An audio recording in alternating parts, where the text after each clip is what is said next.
Türkmenistan'da en köp minilýän avtomobil markasy elbetde Toyota. Türkmenistanyň 80% paçdy, 80% Toyota minýär. Inni galan 20%imiz 2025-de Toyota minmegimiz mümkin. Ýöne biziň pikirimiz däl, bu Toyota kompaniýasynyň pikiri. Toyota kompaniýasy 2025-nji ýylda Toyota minmeýän ähli adamlara Toyota minmegi maksat edildi. Näl pikir edýäňiz? Başararmyka? Onu Toyota'nın birinci adımı. Toyota Tacoma 2025. Häzirlikçe Toyota Tacoma ve bir näçe modellere girmäk başlangyçda ýakyn ýol biznes birleşenýämi bilen tanışdyran. Bu ýerde optim suwda edip bilersiňiz. Özüňizde da daşar ýurtlardan, Hataýdan, Türkden bir näçe ýurtlardan tawar alyp bilersiňiz. Ýok, tawar gerek gelýär, agda bolup bilersiň. Öz ýygyňdan getiren adamlaryň esasyna gideje gazanyp bilersiň. Onu Tacoma bilen video dogam edýär. Toyota Tacoma şu ýerde hibrid täze bir dizayn bilen geldi. Elbetde kän adam hibridi halany okmatma. Ýaş oglanlar üçin hibridam gowy. Ýöne käbir ulu ýaşlar, seriýoznaraň adamlar hibridi halany ok. Hibrid bolaýan ýagdaýynda da hem çöplü hem benzinli hem elektronikasy bilelikde işledip ýörep bolýan bir sistemany hödürlüyor. Şu ýerde iň geň galarjy bir zada gol çekdi Toyota Tacoma bilen medisinski kreslo bolany. Abişni öňkü iki tane kreslolar avtomobiliň dizaynynda bolaýan ýagdaýynda da hem sidenede amortizator bar. Hem maşynyň özüne amortizator bar. Beýikden maşyn gaçaýanda da nähil maşyn bökäýände de sürüjüniň we ýanaky oturanlaryň oňurgasyna, pazonoşyklaryna hiç ýerde ziýan ýetmedigi üçin düşüşü yumşatmak üçin şeyle var medisinski kreslo bolany. Toyota yine bir näçe santimetr beýgelli we yine bir näçe santimetr Tacoma uzanly öňüme gapdandan geçikde poýdy geçip barýan ýalykdy. Wagon geçdimi diýdir ýa-da ýöne töweremendi yine ulraqat bolýar da. Indi bir seriýoz ýagdaýa geçeli. Tacoma bu ýerde näme täzirler etdi? Täze ýagdaýynda. Tacoma öň kän benzin iýe diýen jalwasy bilen şäherde süreti gelýärler ýöne motorunyň güýji sebäpli sürüp bilmeýän adamlar üçin hibrid sistemasy ören gowy işle. Ekonomi işini ýagdaýda ören ekonomny şonnoda uly güýji hödürläp bilýär. Ýagdaşynyň sredasyna görä öz ýagdaýyny ütgedip bilýän model. Bu näme bolýar? Çägede sürmek üçin çäge daççygy diýilýärmi, näme moda diýilýärmi? Çäge rejimine geçirseň maşin avtomat ýagdaýda çägede sürmäni özüni taýarlaýar. Ýa-da dağly ýerlerde amortizatorlar yumşoýa, gataýa, aşagynyň saklaýjylar, goraljylar bir-birinden ýerini tüýşýär. Şo derejede täze bir işlenip düzülýän 2025 modelleri. Tacoma sözi bir dagyň ady bolup, Tacoma dağından Toyota'ny oklap, şoma Tacoma modelini oklaýarlar ýere, halostoýda goýup, neytralda goýup ýere düşürýärler. Agdarlya maşin pırlanýa, iň sonunda ýene täzeden maşin dikelýär, otlaýar we otlanýar. Şeýle ýagdaýda testden geçirilen. Soňra maşyny suwa taşlaýarlar we garq bolýar, maşin bonu gömülýär. Täzeden suwdan çykarýar, maşin otlaýar, maşin otlanýar. Müňlerçe testden geçirýärler Tacomany. Tacomany ýaky görýärler, unu beýdisen benzin saf ýapanoklarda, karış içki salonyny ýene bir zadyny biraz ýanynda nähile bolýar diýip ot üfledip görýärler.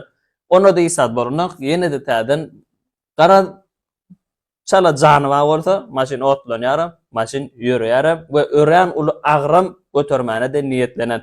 Şeýle bir dünýä rekorduny döwýär. 2007-nji ýylda öndürilen Toyota Tacoma modeli, şo testden geçirilen modellerim şo ýyllardaky modeller testden geçirildi, satışa hödürlenmäkä. 2007-nji ýylda Toyota Tacomanyň bir modeli 2.400.000 kilometr dille aňsat. 2.400.000 kilometr geçenden soň Tacoma şonno da hiç ýagdaýda motor, korobka we ýene şoňa meňde seriýozny ýagdaýda remont talap etmedi. Inni Tacoma barada kän gyýbat etme.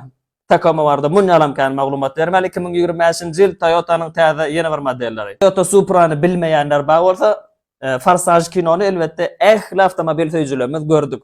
Forsage 1-da Paul Walker'ın munýan maşyny Toyota Supra. Memekşä iş beren avtomobil modeli bir näçe PlayStation oýunlaryna gara diýene şoňa meňdeş Aziya planetadaky igra oýuny sistemalarda hemmeti şo Toyota Supra'nyň modelleri reklam edildi şol döwürlerde. Inni häzirki ýagdaýyna geçelim. Toyota Supra 2025-nji ýylda BMW'ni birazjyk öýköletdi. Näme üçin? BMW bilen şertnamasy esasyna öndürilen avtomobil inni hemme sistemata Toyota'nky boldy. Häzirlikçe Toyota sistemasi boýunça täze öndürilen Supra ýygy işleýän hemem öňe işleýän edip bolýan mümkinçiligine eýe aslında ýygy işleme üçin türýärler. Plus inni öň avtomat korobka bolan Supra, inni mexanisk korobka 6 skorusly, 6 silinderli avtomobil modeli isleýänler üçin avtomat korobka bolmaýar. Häzirki ýagdaýda diňe neme mehanikasy hadowy has isleg bildirilen sistema 380 at gücü prosta nerealna bir güç ödürlüyor. Supra täze mehanika korobkasy bilen täze güýçleri bilen gaýdyp gelýär. Täzen dogurly Supra güýjü ödürlýänler üçin birazjyk adrenalin isleýänler üçin ören gow vibr bolup biler. Geçtik indikadimi. Ve Toyota'nın legendarny bir modeli var aýdyp beren. Toyota'nın legendarny ýarış avtomobiller üçin sport dizaynına çykarylan bir modeli. Toyota Celica. Toyota Celica 1970-nji ýyllarda ýarışlarda öz ornuny alan we özüniň birinji ornuny hiç kime bermeýän modeller 2006-njy ýylda ýetip gadagan edildi. 7 pokoleniýa çykdy, 7-nji pokoleniýadan soň gadagan etdiler dünýä suwdy tarapyndan. Näme üçin? 3 gedek soňky ýarışlarda 3 gedek ýedigler birinji ýer alýarlar we Celica'nyň ýer alan maşyndy tutup sökýärler. Bir ruhsat sökýärler. Şo ýerde hit eýelerini Toyota'ga ýetene tanışyrman we şo ýerde benziniň içine bir zat goşanlyklaryny, motory, turbo sistemasy bilen üýtgödenliklerini öwrenýärler we beýleki modellerde beýleki turbo sistemasy goşulmadykly bulam täze bir sistema goşupdy. Şol esasynda da oyunu ýarşy birazjyk nädogry düzgüne görä alyp barmadyň diýip Celica modelini umuman çykarmany gadagan edýärler Toyota. Toyota'nın häzirki prezidenti 2024-nji ýylda halka söz berýär. Biz Celica modelimizi täzeden dünýäge getirer diýip. We 2025-nji ýylda söz berýärler Celica modeli gaýdyp geldi. Celica modeli Mustang'a ýene şoňa medeş modeller, sportiwny modeller bir haýwatly görünýän dünýä derejesinde iň öňde barýan. Yetip bolmajak bazary bolan modellere prototip çykarylan täze bir model bolup doguldy. Indi bu modeli hereden bu modeli özüme bilemek şu modelin bagdaglarında prezidentler üçin ýokary wezipeli adamlar üçin garan şeýle diýär. Kostyum bir ýok giýen adamlar bolýar, başly garyan biratar. Şoň kostyumy esatyny täzeden dizayn edilen model hökümünde Munan maden bahadır ödemek. Adı Toyota Center. Toyota Center ören lüks. 8 silindirlik motoru bilen 6 metrlik uzunluğu iyi. Qarad maşinin uzunluğu 6 metr. Paşte limuzinin boyuna yetýär, 2,5 metr üstüne goşdum. Qarad bu zat şoförden ýygyna oturanda ören lüks ýagdaýda komfortda bir özüňi başlygyň kabinetine oturan ýalak derejede duýdurmak üçin ýörüte dizayn edilen gymmat bahaly mebel, gymmat bahaly kojalar we elektronika kompýuter sistemalary bilen dolu derejede baýlaşdyrylan model. Unda galandan özüňiz görersiňiz şu ýerde videojagyny goýar, suratyny goýar, soha gaýrat etişler suratlaryny. Biz pikir etdik Tesla modeli elektronik avtomobil modelini ilkin sapar Tesla çykarýarmy kady. Dort men özüme bir şeýle mi kady dedim. Ýön aslında bu zat beýlede däl eken. Elektronika sistemasyny kan elektronika däl birazjyk başgaça ekonomik sistemasyny dünýäge getiren ilkinji avtomobilleriň biri Toyota eken. Toyota Mirai modeli bilen dünýä howpsuz ýagdaýda tüsse berýän maşin. Benzin bilen ýemitlenenok, benzin bilen otlanenok, vodorod gazy bilen öz güýjüni vodorod gazyndan alýan, tüsse sömür kislorod bilen vodorodun garaşynda bir suwuň buğuýalak bir zat çykýar tüssesi.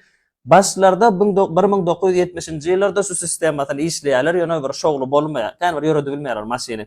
Mirai sözüniň terjemesine hem şeýle geleceğin avtomobili ýene 20 ýyldan 30 ýyldan howamyzy hapalansa, şol maşinleri minmekden başga mümkinçilik ýok. Garaç şoň üçin çykarýan Mirai häzir Ýewropada, Ýaponiýanyň özünde we ýene bir näçe ýurtlaryň bir ösen döwletleriň arasynda ulanışda taksi hökümünde döwlet avtomobilleri hökümünde ata galan hiç kim bir türk baranok. Onan nik model ulut çeken şu sistema Toyota malades. Edilýän hyalrak modeller ýene biri var. Ýöne bu vodorod bilen däle benzin bilen hibrid sistemanyň ilkinji doguluş sistemalary. Dünýä derejesinde hibrid sistemasyny garad motory kak budda divizok ýalak edip ulanýan ýöne asnonoy maşiniň özü elektrik bilen ýörýän sistema Toyota Prius modeli. Toyota Prius modeli ilkinji gede ködürlenýär. Bary ýogy 58 at güýjü bilen hödürlenýär.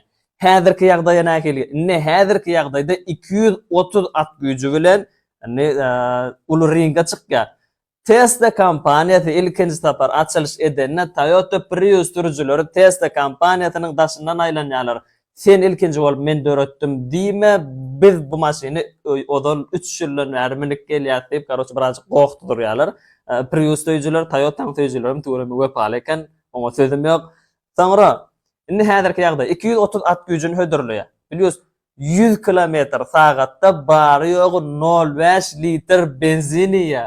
O bizim bilmeýär adamlar bola. Aslında şeýle bir zatla Türkmenistan häzirki ýagdaýda ýer ýüzi boýunça iň ardan, iň amatly ýagdaýda benzin ideal maşin 1 litr benzin bilen mesele ýok, marada gelençe dip gelip bilýäňiz. Onna indiki maşin Toyota 4Runner, näme 4 Runner ýazylýar. Toyota 4Runner barada şeýle bir zat diýin. Inni dizaýny ören ütköşke ýagdaýa geçirdi. Garad wayanny krasowkerler meňdäp duran bir maşin mena şoňa seredimde birinji şonu goýdum. Häzir bu ýerde de goňur suratyny goýar, soňra şu ýerde goňuryny goýardy şu maşinyň. Garýyşyny we dizaýny boýunça poliseysk wayannylan krasowkerlaryna meňdäýän bir dizayn. Hak bir wayannylar üçin çöllü, ýolsuz ýerlerde sürmek üçin ýöreten niýetlenen. Indi bu ýerde bir ütköşme bar. Indi 4Runner 2025-nji ýyl modeli boýunça ýokarysy çep açylýar. Garaşy ýygnanyp aýryp bolýar. Ýygnanyp içer aýryp bolýar. Şonu öýüňde goýup gitmeli bir açyk geçjek bolsaň, ýyl kaýnalar gapdal, kaýnalar hem maýnalar ýygnalýar, bir üç açyk maşina öwrülýär. Şonňa sistemada ýörüýte gurnulan. Bu näme? Bul tokoýluk ýerleri bir fiýahat etmek üçin, turata düşürip aýlanmak üçin hem ýörüýte dizayn edilen maşin ýok, ýapjak diýsen ýapdyň, hakyky çölde sürmek üçin avtomobil bolýar. Indi şu ýerde size sorag. Toyota Mirai modeli vodorod bilen işleýär diýip aýdyp geçdim. Ýöne Toyota Mirai modeliniň işleýiş funksiýasy näme bilen iýmitlenýär, näme ýakýar, nädip işleýär, motorunyň dwigateliniň hereketlendiricilisiniň işleýiş funksiýasyny türkmen diline iň düşnükli ýagdaýda ilkinji bolup jogap berene ýaqyn ýol we söwda perlejenýamyzdan uly bolmadyk sowgat garaşa gönüm öýümde barar sowgatlar. Bunu häzirlikçe hoş sag bolun, saglykda görüşeli. Indiki videolarymyzda görüşýänçek Toyota Mirai ýaqyn ýol söwda perlejenýasy.